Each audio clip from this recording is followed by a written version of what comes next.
Starring Entertainment. Po, kasi Paano? sobrang excited kasi magbabalik po kami after ng aming long break. And at last, ganda na po ulit. Imagination Season 5. Exciting. Parang feeling ko talaga ang ganda ng inyong tandem na tatlo, no? Talagang puro punchline lang at tawanan. Okay, thank you, Chami. Ikaw naman, Chad, bilang bagong kapatid sa Imagination, ano naman yung nararamdaman mo ngayon? Masaya ako kasama ko si Maha. Siya lang, Min? Super new experience for me, and I'm so happy na naging part ako ng Imagination. Dati kasi player lang ako ng Imagination. Tapos ngayon, as host na, co-host of course ni Match and Chami. So I'm so happy. New experience talaga. Same sila. Pares sila naging player muna at pares silang nakuha ang jackpot prize. Ang taray. So, nung naglaro kayo, audition pala yun.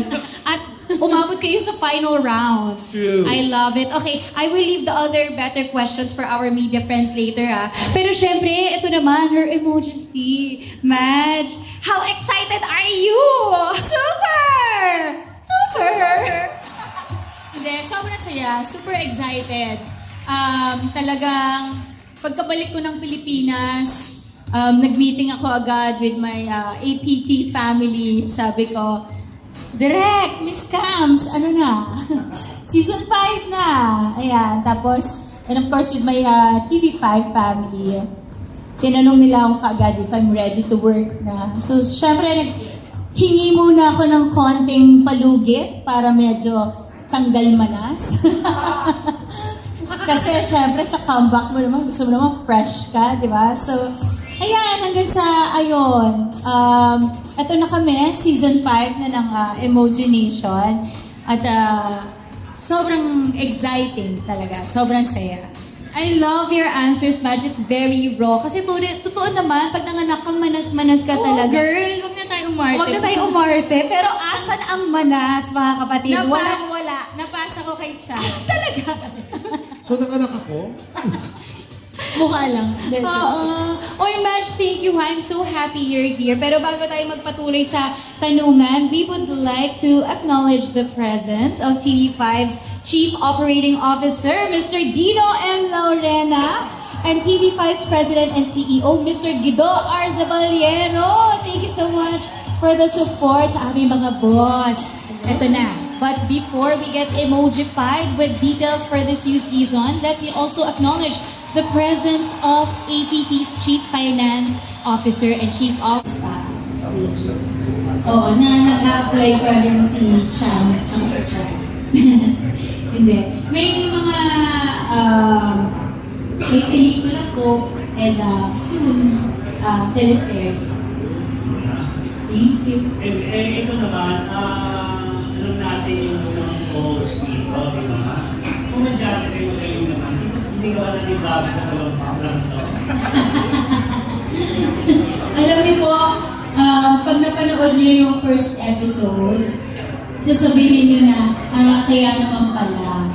Dahil sobrang, ang gusto lang siguro talaga ng ipakita ng season 5 mas madaming mga games na ipapakita ka. Tapos, yung labanan nitong Cha-Cha Duo na to, talaga yung energy nila talagang naghahatakan sila. Yung naot ako ay napupusan ng energy, hindi ko alam kung paano sasabihin sila. Pero, ayun, exciting po. Kasi talagang pang season 5 na pang season 5 yung energy nila.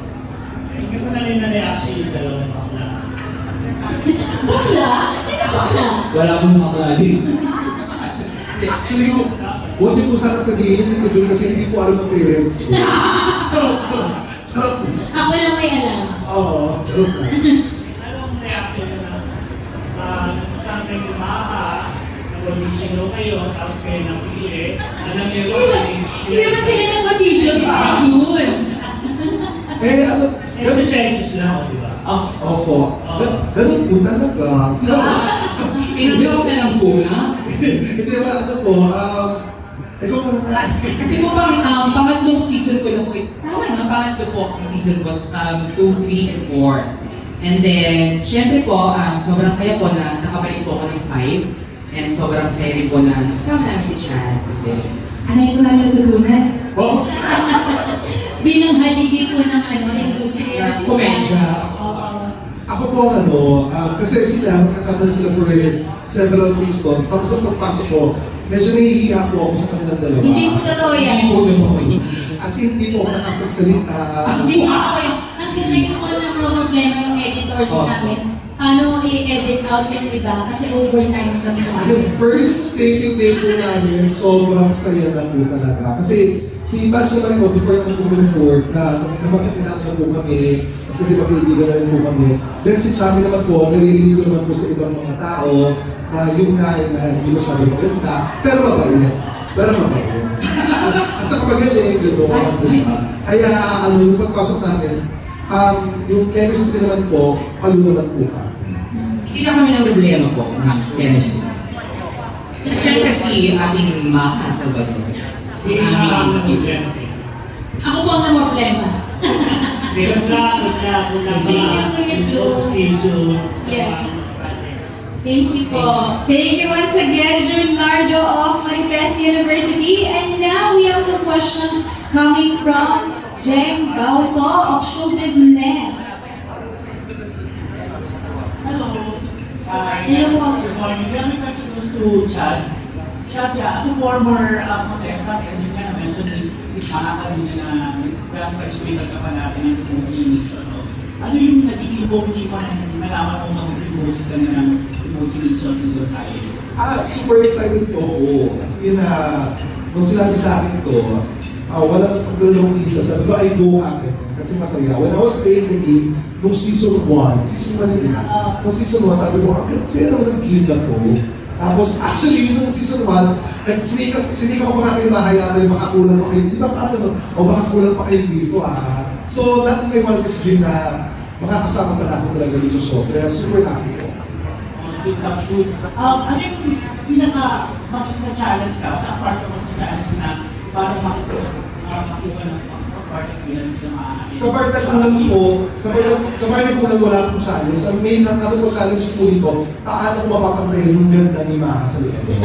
Yun talaga yung problema. Kaya 8 hours po ako nag-make up everyday para lang Pero parang kinaya lumaban naman. Yes, lumaban yung mga pores. Hindi ko ang challenge kay Chad ay kung paano niya hindi gawing overtime ang bawat episode. hindi lang ako. Hindi lang ako talaga. Tatlo tayo talaga. Parang kami tatlo, parang kung hindi kami sisitahin, hindi naman alam na, ay, nagtitaping pala tayo. Kasi parang, laging, Wala pang first game, parang 30 minutes po. Actually, to give you lang po, intro pa lang po, ang ginagawa namin, intro pa lang, namumugyaman ng mga tao, paano i-edit out kasi sa sobrang saya, sa sobrang daming chika, sa sobrang energetic ng lahat, nakalimutan namin, nag-i-uso pala yung talk show. So, ayun po. So, sa lahat po ng boxing sa TV5, next po namin talk show. Kasama si Maui. Ilang percent nung mga planters ninyo yung scripted at ilang percent yung talagang, di ba, out of the blue, biglang lumalabas na lang. Parang minsan naman po kami tumingin sa prompter. Sabi nung prompter namin na si Kim, nagre-reklamo na siya. Kahit sino naman daw namin na siya. Minsan ginagalaw niya yung prompter na, eto na, basahin mo na to, let's go. Yung parang yung signal namin na, oy, masyado na tayo masyado na tayo nag-enjoy.